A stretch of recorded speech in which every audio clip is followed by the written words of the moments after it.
Good morning, everybody. I'm Jeff Lauderer with Digital Insight, and because I'm being timed, I'm not going to try to make everybody respond with good morning back to me. So instead of that, for the next 7 minutes, I'm actually going to be Jeff Lauderer, the small business owner that actually owns my own flower shop. And currently, I have all of my personal accounts with my credit union, or previously, and I had my credit card with my bank. And my bank wanted me to go ahead and enroll for small business services. And they were focused on getting me to look at an ACHE module and entitlements, things that frankly I have no idea what it means. And quite frankly, I really don't have the time to learn them to begin with. So in expressing that frustration to my credit union, I found out that the things that I needed to do for my small business can actually be done on my credit union site through my current online banking account. So when I told my credit union about this, they went and enabled a tab called Business Services. And in order for me to initiate small business payments, I simply jump over and I click on the Business Services tab over to the Make a Payments module.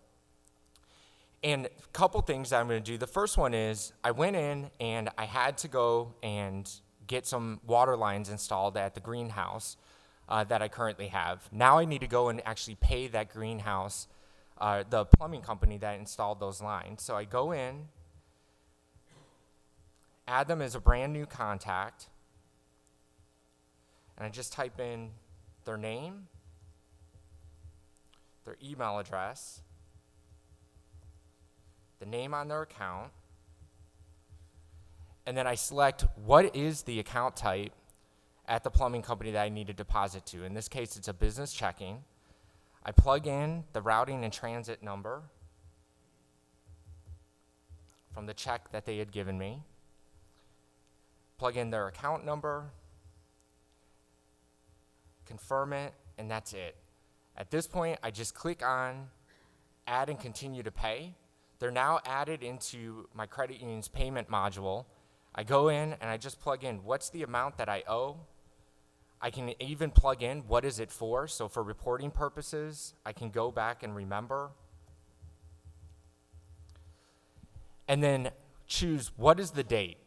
Now, in this case, I'm going to get a discount if I pay them this week. So I'm going to choose the soonest date, which is the 25th.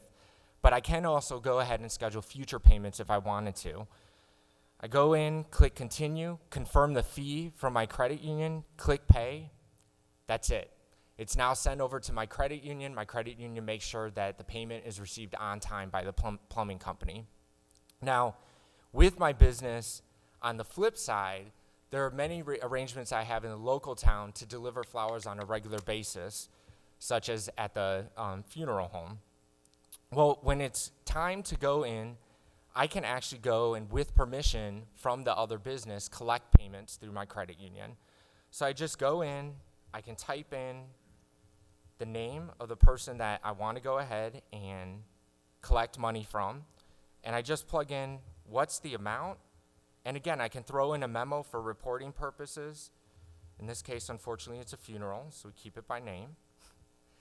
And again, I can plug in what's the date that I need that money by. I click Continue, and it's taken care of once I go in, confirm the fees,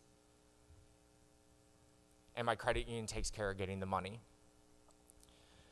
Now, once in a while, I have to go in and I have orchids, which are a pain in the butt to take care of. So I keep a very low inventory of them and just replace them as they get sold. But when I do replace them, I need to make sure that my inventory gets replenished very quickly. So I do have an arrangement in order to do that with an orchid company that is out of Florida. Now, unfortunately, because I need it so fast, they do require that I go and wire the money. And this is a service that my credit union also provides. So I type in the first three letters of the business's name, Florida Orchids, it pops up, and I just plug in what's the amount that I need, what is it for, and then in this case, I'm going to need to click a wire transfer. So the date automatically defaults until today. I get the confirmation screen. I confirm the higher fee, but I charge a fortune for Orchid, so it'll pay for it. And I click on pay, and that's it. It's automatically submitted over to my credit union. Tax time finally can also present quite a challenge. Lucky for me, my brother is an accountant, so the fee is very low. It's free. But when I was doing this, one thing that I realized is I don't want my brother having access to all of my other credit union accounts that aren't associated with my business. I just don't trust him that way. So I go ahead and I can actually go and restrict his access.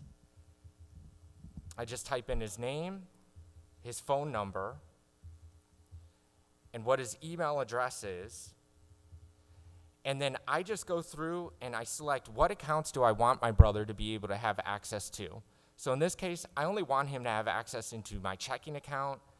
I'm fine with him being able to do internal transfers only. And I could do view only if I wanted for the tax purposes. I don't want him doing payments.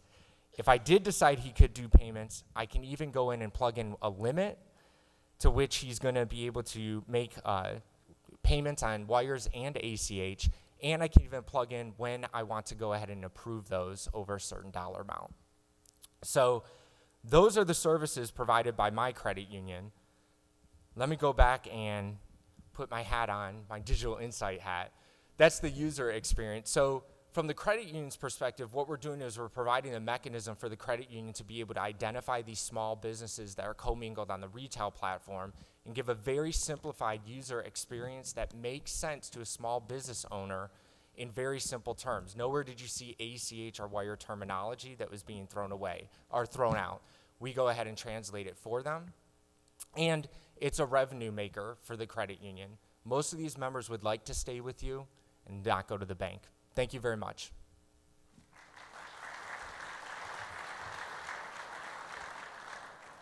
Thank you so much. Who cut your hair? I actually get it done at a tattoo shop in Chicago, and I'm not kidding. Lots and lots of questions surrounding what type of online banking platform does this integrate with, or is it tied to a bill pay system, or is it standalone? So it integrates with the Digital Insights online banking platform. So it is written off of the exact same code, and it's integrated within that user experience, so it looks like the rest of internet banking. Okay. Are there any APIs available to integrate with other solutions? So we actually do have that available with our flexible platform today, and it's something that we're currently in pilot for, and we are looking for volunteers for pilots for integrating. It's a widget that actually appears on the homepage. Okay. And then does each person have a separate login? Do you and your brother have separate logins that I can track to? Yes. So when you go, and when I was showing the example of setting my brother up, in that case, my credit union has sent an email over to my brother to go ahead and continue his registration as a sub-user. So he would have his own ID, password, and multi-factor authentication challenge. Fantastic. Thank you so much. Thank you, guys.